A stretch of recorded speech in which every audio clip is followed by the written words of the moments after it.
devait traverser toute l'Europe en bus, il galérait et tout. Et Kevin Lewan, il disait, mais il se plaignait pas, tu vois. Il était Non. là, son bus, il arrive aux compètes, il était content, il suivait sa diète, il était hyper carré, machin. Et ça m'étonne même pas, tu vois. Et tu vois qu'un gars comme ça, si on pourrait se dire, vu de l'extérieur, ouais, c'est le GOAT, 8 fois Olympia, machin.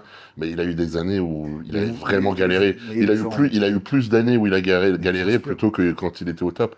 ouais, les gens Et je voient pense que pas. c'est important d'en parler, ça, tu vois, parce que on voit des fois que le côté de la gagne, le côté positif, le côté notoriété, tu vois, tout le bon côté. Mais non, derrière, il y a des années où il y a eu des sacrifices de Mais, fous furieux, quoi. Tu vois, le mec avait pas une thune, mais il était obligé clairement, de faire flic à côté. les gens se rendent pas compte Et parce qu'on parle que de justement, il a été connu entre guillemets à partir du moment où il a eu du succès.